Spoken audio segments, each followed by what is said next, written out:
Practical वाला जो part रहता है वो बहुत ज़्यादा अच्छा लगता है, कैलकुलेटर पे टप टप टप टप टप करते हो, ठीक है, तो वो बहुत ज़्यादा अच्छा लगता है। लेकिन थ्योरी में यार क्या ही पढ़े, फिर पढ़ना भी बड़ा मुश्किल, फिर पढ़ने के बाद उसको लिखना और ज़्यादा मुश्किल। Hey everyone, this is Arvind Galat. Welcome back in another video. In this video, I'm going to share complete guidance about how to clear C Intermediate in a very first attempt. साला खुद मरता मरता पास हुआ है 5 attempt में और हमको बोल रहा है फर्स्ट अटेम्प्ट में सी इंटर कैसे निकाले, बेवकूफ़। तो भाई 5 अटेम्प्ट है, 5 अटेम्प्ट में ना एक्सपीरियंस आता है कि चीज़ें कैसे एग्जीक्यूट करनी है, ये चीज़ करनी थी या वो चीज़ नहीं करनी थी। तो वो सारी चीज़ों का अगर हम एक साथ कॉम्बिनेशन बनाए और वो सारी चीज़ें एक 8 से 10 महीने की पीरियड में इंप्लीमेंट करें तो you can definitely clear your C inter in a very first attempt. ठीक है, तो मैं उसी चीज़ और उसी एक्सपीरियंस को एक मर्ज करके मैं आपको एक गाइडेंस देने वाला हूँ एंड होपफुली वो आपको बहुत ज़्यादा हेल्प करेगी। ठीक है, तो मैंने इस चीज़ को ना 3 फेज़ में डिवाइड करा है। पहला जो फेज़ रहता है वो है अपना जो रेगुलर क्लासेस वाला जो रहेगा, दूसरा फेज़ रहेगा रिवीजन वाला एंड तीसरा जो फेज़ रहेगा लास्ट एग्ज़ाम का। यानी हमें तीनों लेवल पर अच्छे से परफॉर्म करना होगा, देन हम सीए फाइनलिस्ट बनेंगे। तो देखो, सबसे पहले जो अपना फेज़ है, जो जिसे हम बोलते हैं रेगुलर क्लासेस वाला या जो अपने क्लासेस कोचिंग वाला जो फेज़ है, उस चीज़ में आपको क्या करना है। सो गाइस, आप ना अभी अभी सीए फाउंडेशन से सीए इंटरमीडिएट में उठ के आए हो and as compare to CA intermediate, CA foundation, CA intermediate बहुत ज़्यादा वास्ट है, उसका सिलेबस ही बहुत ज़्यादा वास्ट है। ठीक है, so you have to be ready and आपको जो चीज़ें हैं वो बहुत ही सही तरीके से एग्जीक्यूट करनी होगी, इम्प्लीमेंट करनी होगी। तो जब आपका ये जो पहला फ़ेज़ है कोचिंग वाला या जो आपकी क्लासेस वाला जो फ़ेज़ है, इसको बहुत ज़्यादा सही तरीके से प्लान करना होगा। इसमें कुछ चीज़ें आपको नहीं करनी होती, लाइक आपको सबसे पहले बैकलॉग क्रिएट होने नहीं देना है। अगर आपका एक बार भी बैकलॉग क्रिएट हो गया, एक बार भी, तो वो बैकलॉग आपके एग्ज़ाम तक कंप्लीट नहीं होगा और एक बार कंप्लीट हो गया तो आपको वो चीज़ें समझ में नहीं आएगी या फिर याद नहीं रहेगी। तो सबसे पहली चीज़ मैं आपको जो नहीं करनी है वो है डोंट क्रिएट योर बैकलॉग। एक बार बैकलॉग क्रिएट हो गया तो वो उसे कंप्लीट करना मुमकिन नहीं, नामुमकिन है। ठीक है, तो बैकलॉग क्रिएट मत होने दो। दूसरी चीज़ जो आपको नहीं करनी है वो है अपने रिवीजन को पोस्टपोन करना। जब आप क्लासेस देखो या कोचिंग जाओ तो उसके बाद ही आपको रोज़ अपना 1-1.5 घंटा निकाल कर जो भी आपने आज पढ़ा है उसको रिवाइज़ करो, क्योंकि इससे क्या होगा कि आप ना जब पढ़ रहे हो, क्लासेस में पढ़ रहे हो या फिर कोचिंग से जो भी आपके लेक्चर्स देख रहे हो, तब तो आपको सारी चीज़ें समझ में आएगी, आप अच्छे से प्रैक्टिस कर रहे हो, सारी चीज़ें समझ में आएगी। जब आप अपने रिवीजन वाले मोड में जाओगे तब आपका माइंड ब्लैंक हो जाएगा और ये सबके साथ होता है। जब आप क्लासेस देख रहे हो, ठीक है, या कोचिंग जा रहे हो, तब तो आपकी सारी चीज़ें अपने अपने बेस्ट फ्लो में चलेगी, होमवर्क हो रहा है, समझ में आ रहा है, सब हो रहा है। ठीक है, लेकिन when you go for your revision, जब आपका रिवीजन का जो पीरियड रहेगा 2-3 महीना, जब आपकी क्लासेस कंप्लीट हो जाएगी, कोचिंग कंप्लीट हो जाएगी, तब आपको कुछ चीज़ें याद नहीं आएगी और आप ब्लैंक हो जाओगे। तो इस चीज़ से बचने के लिए सबसे बेस्ट तरीका ये रहेगा कि आप अपना रिवीजन रोज़ करो। जो डेली रिवीजन वाली आदत है वो उसको रोज़ करो, अपना रिवीजन पोस्टपोन मत करो। ठीक है, तो ये जो डेली रिवीजन वाला जो चीज़ है ये इसको पोस्टपोन मत करना, डेली रिवाइज़ करना बहुत ज़्यादा ज़रूरी है। ठीक है, तो आपका जो कोचिंग वाला फेज़ है या जो क्लासेस वाला फेज़ है, इसमें आपको 2 चीज़ें नहीं करनी है। पहली चीज़, आपको अपना बैकलॉग क्रिएट होने नहीं देना है। दूसरी चीज़, ये जो डेली रिवीजन है इसको पोस्टपोन मत करना कि मैं रिवीजन अपना जो फेज़ आएगा 2-3 महीने वाला उसमें कर लूँगा, उसमें कुछ नहीं होगा, उसको उस टाइम आपको समझ में नहीं आएगा। तो ये तो बात होगी कि कौन सी चीज़ें नहीं करनी है, तो कौन सी चीज़ें करनी है। तो गाइस, आपका जो ये फेज़ चल रहा है, जिसे मैं बोल रहा हूँ कोचिंग वाला फेज़ या क्लासेस वाला फेज़, इसमें कुछ चीज़ें आपको डेफिनेटली करनी है। पहली चीज़, मैं अगर आपके सिलेबस को बाइफरकेट करूँ तो वो होगा theory and practical. For the practical you have to do lot of practice. ठीक है, तो जो भी आपके प्रैक्टिकल पेपर्स है, लाइक एडवांस अकाउंटिंग है, टैक्सेशन है, एफएम है, कॉस्टिंग है, तो इसमें आप अपने जो इस फेज़ में बहुत सारे क्वेश्चन करोगे, लगभग 250 से 300 क्वेश्चन लोग कर लेते हैं।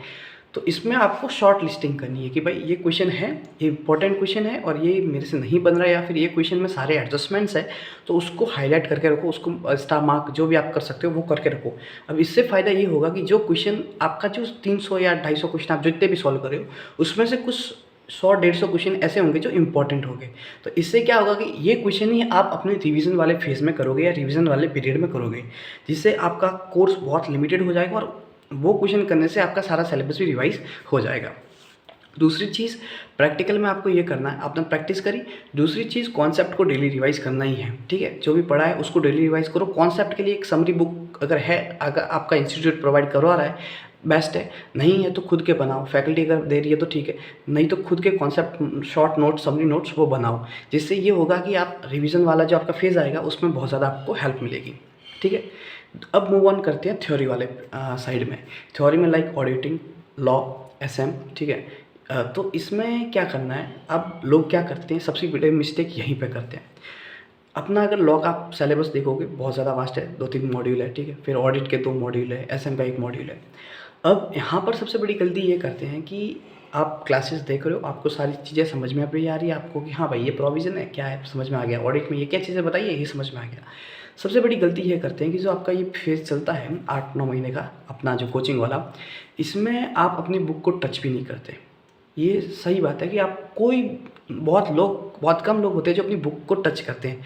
ठीक है, मॉड्यूल तक नहीं देखते ये कैसी मॉड्यूल है, वो सिर्फ लेक्चर देखे जा रहे हैं, थ्योरी है, लेक्चर देखे जा रहे हैं। अब यहाँ पे दिक्कत ये हो जाती है कि आपको समझ में तो सब आ रहा है, लेकिन लिखना कैसे या फिर कीवर्ड कौन से वो आपको याद नहीं रहते। तो सबसे बेस्ट ऑप्शन यही रहेगा कि जो भी पढ़ रहे हो, जैसे आज लॉ में कुछ पढ़ा, चैप्टर 5 पढ़ा या डिपॉजिट वाला जो भी चैप्टर पढ़ा, जो भी पढ़ा उसको उठाओ और डेली का 15-20 मिनट देके उस चीज़ को रिवाइज़ करो। ठीक है, इससे क्या होगा, और पढ़ो कहीं से। आईसीआई का मॉड्यूल बेस्ट रहता है, फर्स्ट प्रेफरेंस पे तो वही रखो। अगर वो नहीं कर सकते तो आपने जहाँ से क्लासेस ली है उन्होंने कुछ मॉड्यूल प्रोवाइड करा रखा होगा जो आईसीआई से सिमिलर हो, वो पढ़ो। ठीक है, आपको एक बार उस लैंग्वेज को आंखों के सामने से गुजारना है कि ये कहना क्या चाह रहा है, इसमें कीवर्ड कौन से हैं।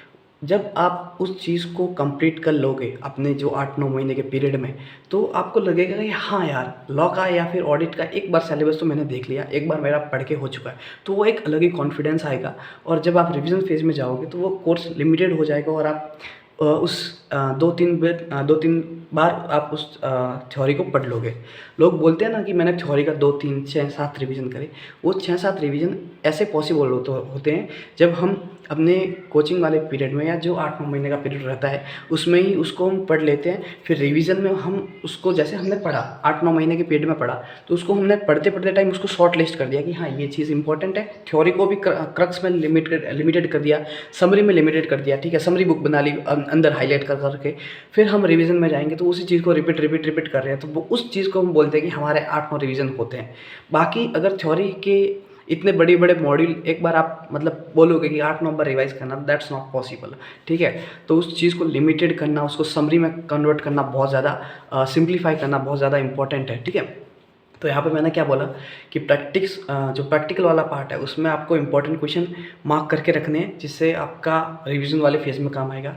दूसरी चीज़, अगर आपके पास कॉन्सेप्ट बुक है प्रैक्टिकल के लिए तो वो रखो, और अगर नहीं है तो खुद बना लो। ठीक है, फिर थ्योरी वाले पोर्शन में आया, तो थ्योरी वाले पोर्शन में मेरी एडवाइस यही है कि डेली जो भी पढ़ रहे हो उसको एक बार रिवाइज कर ही लो। ठीक है, थ्योरी में तो मतलब बुक आईसीआई का मॉड्यूल उठा के एक बार पढ़ ही लो।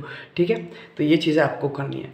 फिर थ्योरी में एक और चीज़ करनी है, हम लोग ना क्या करते हैं कि हम प्रैक्टिस तो कर लेते हैं प्रैक्टिकल वाले पार्ट की, क्योंकि प्रैक्टिकल वाला जो पार्ट रहता है वो बहुत ज़्यादा अच्छा लगता है, कैलकुलेटर पे टप टप टप टप टप करते हो। ठीक है, तो वो बहुत ज़्यादा अच्छा लगता है। लेकिन थ्योरी में यार क्या ही पढ़े, फिर पढ़ना भी बड़ा मुश्किल, फिर पढ़ने के बाद उसको लिखना और ज़्यादा मुश्किल।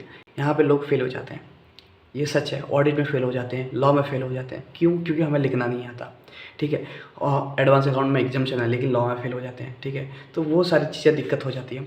तो यहाँ पर आपको एक चीज़ बहुत ज़्यादा करनी है, डेली एक क्वेश्चन लिखो। 8-9 महीने के पीरियड में यार एक क्वेश्चन रोज़ का लिख रहे हो, मतलब इनफ है। कितने हो गए क्वेश्चन? और सच बताऊँ, सच अगर आप थ्योरी के कम से कम 100 क्वेश्चन भी लिख लियो ना, किसी भी सब्जेक्ट के, चाहे लॉ हो ऑडिट हो, 100 क्वेश्चन अगर आपने लिख लिए ना तो इनफ है। इनफ मतलब बहुत ज़्यादा इनफ हो गया। ठीक है, अब लिखने कहाँ से है? मैं सजेस्ट नहीं करता कि ऐसा ही मॉड्यूल सॉल्व करो। I would prefer RTP, MTP, PYQ, और या फिर आपके पास सर का कोई क्वेश्चन होता है किसी भी फैकल्टी का, वो उठाओ और सॉल्व करो।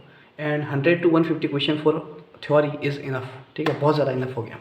तो ये चीज़ आपको करनी है अपने जो 8-9 महीने का आपका जो पीरियड रहता है कोचिंग वाला, उसमें। ठीक है, अब बात करते हैं रिवीजन वाले फेज़ में। तो रिवीजन फेज़ में आपको गाइस ये करना है कि यहाँ तक अगर आपने 8-9 महीने में जो मैंने चीज़ बताई कि अगर वो सारी चीज़ें सही से करी है तो यहाँ पर आपको बहुत ज़्यादा हेल्प होगी।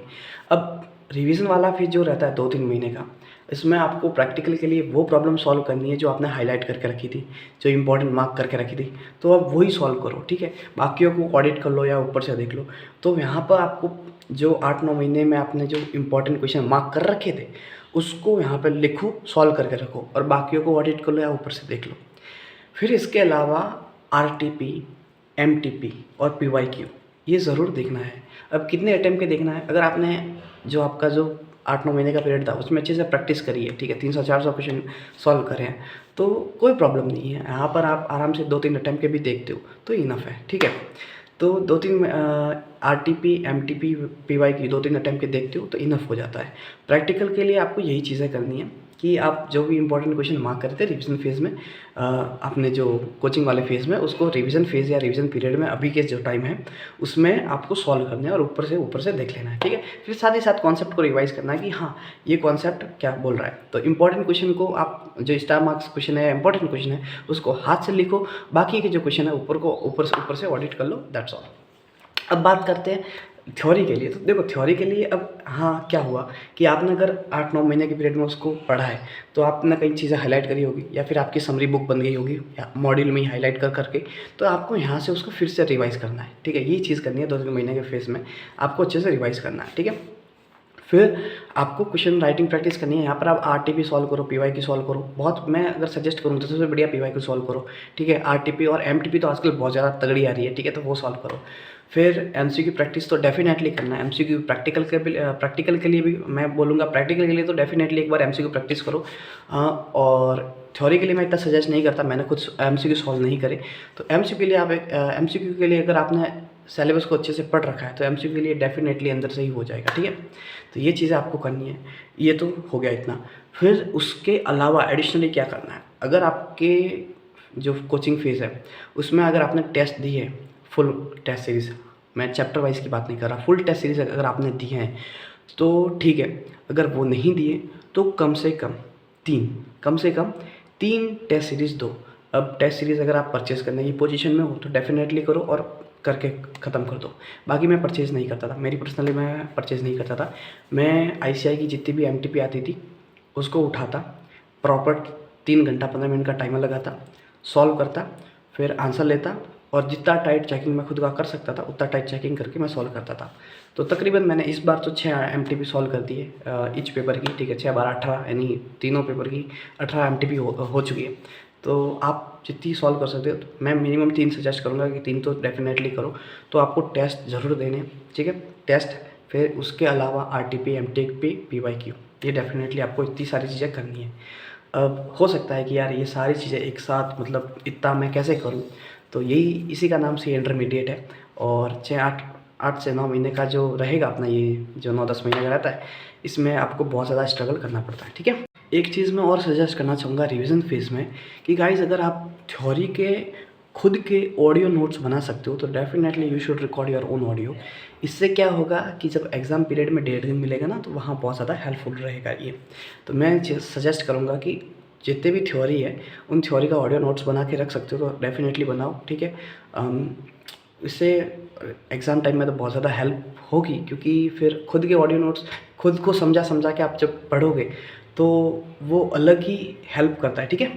अब मैं बात करता हूँ एग्ज़ाम पीरियड या एग्ज़ाम फेज़ में कैसे आपको सारी चीज़ें एग्जीक्यूट करनी है। तो देखो फॉर दी प्रैक्टिकल आपके पास कॉन्सेप्ट की एक समरी नोट बन के तैयार है, आपने इंपॉर्टेंट क्वेश्चन मार्क करके रखे हैं, तो बस कुछ नहीं करना। आपके पास 1.5 दिन है, एग्ज़ाम फेज़ में आपको 1.5 दिन ही मिलता है। तो 1.5 दिन में आपको क्या करना है, आपके पास कॉन्सेप्ट बुक तैयार है, उसको पढ़ो। फिर आपने 8-9 महीने के जो पीरियड था अपना जो कोचिंग वाला, वहाँ पर इंपॉर्टेंट क्वेश्चन मार्क करे।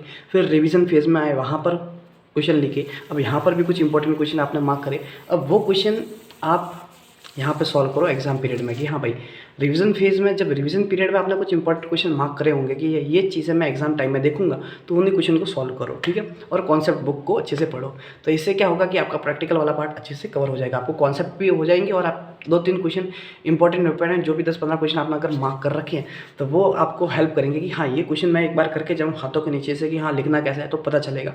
तो इससे आपके प्रैक्टिकल पेपर बहुत ही शानदार रहेंगे। फिर आते हैं अपने थ्योरी वाले पेपर में। तो थ्योरी वाले पेपर में क्या होगा, आपने ऑडियो नोट्स क्रिएट करते हैं अपने रिवीजन पीरियड में। अब सीन मेरे साथ ये होता था कि ऑडियो थ्योरी को पढ़ते पढ़ते जाते हैं तो फिर नींद आती है, तो यहाँ पे मैं इसलिए सजेस्ट करता हूँ ऑडियो नोट्स। तो जितना मैं खुद पढ़ता था तो उतना तो मैंने पढ़ लिया, फिर उसके बाद मैं लगाता था कानों में ईयरफोन, और ईयरफोन लगा के खुद के सामने समरी बुक खुद जो मैंने या तो बनाई है, लिखी है, या फिर टीचर की है, उसी को देख के कानों में उसको देखता था, और कानों में ईयरफोन और खुद की ऑडियो नोट चल रहे। तो इससे क्या होता था, रिवीजन खुद के ही हो रहा है, किसी फैकल्टी का कोई रिवीजन वीडियो या कोई मैराथन देखने की ज़रूरत नहीं पड़ती थी। मेरे खुद के ऑडियो नोट्स, मेरे सारा सिलेबस 1.5 दिन में अच्छे से रिवाइज़ हो जाता था। और थ्योरी का सिलेबस रिवाइज़ करना 1.5 दिन में थोड़ा सा डिफिकल्ट रहता है, तो ऑडियो नोट्स मेरे यहाँ पर बहुत हेल्पफुल रहे। फिर आते हैं एग्ज़ाम स्ट्रैटेजी की। एग्ज़ाम में हमें कैसे चीज़ें एग्जीक्यूट करनी है। अब 1.5 दिन का मैंने बता दिया कि 1.5 दिन में प्रैक्टिकल के लिए आप कॉन्सेप्ट बुक या समरी बुक और कुछ इंपॉर्टेंट क्वेश्चन, थ्योरी के लिए खुद के ऑडियो नोट्स और जो आपकी समरी बुक बनी है वो। अब आपको एग्ज़ाम में कैसे परफॉर्म करना है, कि एग्ज़ाम में कैसे आपको चीज़ें एग्जीक्यूट करनी है आप पास होने के लिए। तो assuming you are writing your C intermediate exam paper 1 advance accounting, तो सबसे पहले मैं आपको चीज़ बताऊँगा, पेपर को उल्टा पढ़ो, क्योंकि आईसीआई आपके साथ मेंटली खेलता है। आपका क्वेश्चन नंबर जो फर्स्ट रहता है उसको अगर टफ बना दिया तो आपको आती हुई चीज़ें ही आप भूल जाओगे। तो सबसे पहले मैं आपको सजेस्ट करूंगा कि आप पेपर को उल्टा पढ़ो, जिससे क्या होता है, पिछला वाला जो पार्ट रहता है वो ईजी रहता है, और क्वेश्चन 1 जो इंपॉर्टेंट आपको कंपलसरी करना है वो टफ रहता है। तो ऐसा क्वेश्चन जो कंपलसरी करना है उसको पढ़ने से क्या ही फ़ायदा, आप बाकी के क्वेश्चन पढ़ो, ठीक है। फिर जो उसी के साथ साथ आप पीछे लिख लो कि ये क्वेश्चन मैं कौन से सीक्वेंस में करने वाला हूँ, ये क्वेश्चन पहले करने वाला हूँ, ये क्वेश्चन बाद में करने वाला हूँ, ये क्वेश्चन मेरे को नहीं आता, ठीक है। तो पहली चीज़ क्या रही, पेपर को उल्टा पढ़ो। फिर दूसरी चीज़, पढ़ते टाइम ही मार्क कर लो कि ये क्वेश्चन मैं करने वाला हूँ, ठीक है, ये मेरा ऑर्डर रहेगा, सीक्वेंसिंग यही रहेगी और इस ऑर्डर में मैं करने वाला हूँ। फिर जब पढ़ रहे हो तो उसी टाइम थोड़े से हल्के हल्के आंसर लिख लो पास में पेंसिल से, कि हाँ ये इसका ये आंसर बन रहा है और यहाँ पे ये बन रहा है, ठीक है। तो इससे क्या होगा कि जब आप लिखने बैठोगे सीक्वेंसिंग में तो समझ में आ जाएगा कि यहाँ पर ये चीज़ें लिखनी है और ये इसका आंसर है, ठीक है। फिर उसको आप डिस्क्राइब तो कर ही सकते हो, तो हल्का हल्का शॉर्ट आप लिख सकते हो तो लिखो, ठीक है। फिर एक और चीज़ मैं बताऊँ, पेपर कभी भी हार्ड नहीं होता, पेपर कभी भी हार्ड नहीं होता। जो हार्ड पेपर भी होता है उसमें भी बहुत सारे क्वेश्चन ऐसे होते हैं जो इजी होते हैं और बहुत अच्छे से होते हैं, तो पहले वो करने की कोशिश करो, then move to the hard, जो हार्ड क्वेश्चन आते हैं उस पर मूव करो, ठीक है। फिर जो लास्ट टिप मैं आपको एग्जामिनेशन बताऊँ, पेपर को 90+ अटैम्प्ट करने की कोशिश करो। अब अगर आपकी एक्यूरेसी अच्छी है तो लोग 70 पे भी पास हो जाते हैं, लेकिन मेरे जैसे जिनकी एक्यूरेसी अच्छी नहीं है तो मैं ऑलवेज सजेस्ट करूंगा कि पेपर को 90+ लिखने की कोशिश करो। मेरे सितंबर एग्ज़ाम में मैंने 90 के नीचे पेपर लिखा था एंड मैं फेल हो गया, मेरे को पता था। मैंने कॉस्ट का पेपर 70 का लिखा था, आए 32, मेरे को पता था मेरी एक्यूरेसी इतनी नहीं है। वन ऑफ माय फ्रेंड जिसने अच्छा पेपर लिखा और जिसने 65 या 70 का पेपर अटैम्प्ट करा एंड उसने अच्छा स्कोर करा, तो वो एक्यूरेसी पर डिपेंड करता है। फॉर मी एक्यूरेसी इतनी अच्छी नहीं थी, तो मैं आपको सजेस्ट करूँगा पेपर को 90+ लिखने की कोशिश करूँ, जिससे आपके पास होने के चांसेस बहुत ज़्यादा बनते हैं। फॉर एग्जाम्पल, आपने अगर 95 का या 100 का पेपर अटैम्प्ट करा है, तो अगर आप 50% भी गलत रहता है तो 50% सही रहता है, ठीक है। तो ये है मेरी ओर से एग्जामिनेशन टिप्स, रिवीजन पीरियड की टिप्स और कैसे पढ़ना है कोचिंग वाले फेज़ में या जो आपकी क्लासेस वाले फेज़ में, ठीक है। तो ये टिप्स, आई होप ये वीडियो आपको बहुत अच्छी लगी होगी। इंडिविजुअली मैंने पेपर के बारे में नहीं बताया, लेकिन आपको कैसे पढ़ना है, क्या गाइडेंस रहनी चाहिए, क्या तरीका रहना चाहिए, वो मैंने आपको बताया, ठीक है। एंड वीडियो अच्छी लगी तो please do like, share and subscribe and do share with your friends, ठीक है। एंड आपके मन में कोई भी ऐसा सवाल जवाब है कि भाई मेरे से बात करनी है या फिर कुछ भी है, तो उसके लिए मेरा टेलीग्राम ग्रुप है vivax virtual community, you can definitely join this group, ठीक है। और बस, और आपके मन में कोई भी सवाल शंका है तो कमेंट सेक्शन आप लोगों का है। तब तक के लिए मैं मिलता हूँ, बाय बाय।